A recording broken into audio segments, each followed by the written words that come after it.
Hey, what's going on, everybody? I want to talk about something I mentioned in my last video that I didn't want to get too in depth on, was the economic slavery.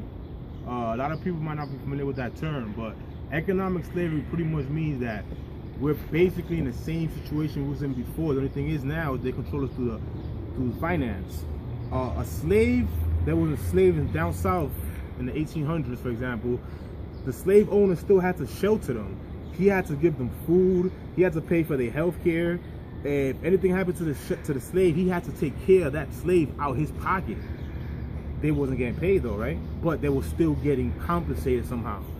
And economic slavery, they found a way that you pay for everything out your pocket, but you still do the same thing. You're still working for them in the plantation.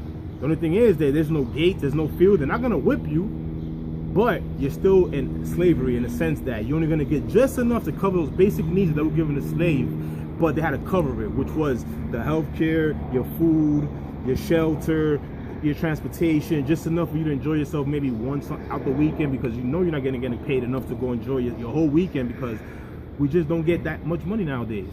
So basically economic slavery is financially, they still own you, they still control you. And the slavery before was that you basically worked for them, you gave them everything, they didn't give you nothing back, but they still took care of you.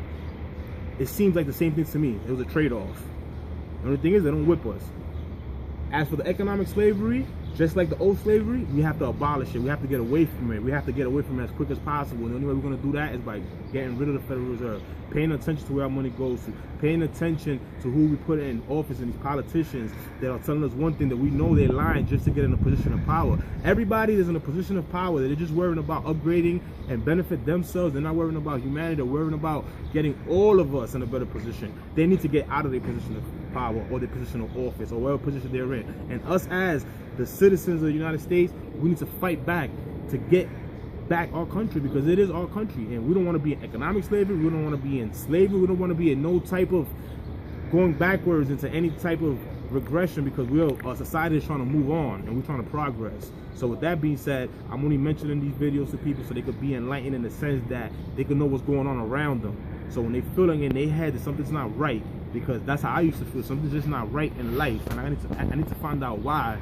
And the whys became a lot of whys, because when you become a truth seeker, everything you seek, you have to analyze it. You got to know, why is this happening in my life? So as much as there's a lot of strings being played in the background that you might not see, those strings do affect you in your life. So if you know and you're aware of all the things I'm mentioning, it might give you an insight how to move a little differently to make your life more fulfilling and more better for your family. So we won't take that from there.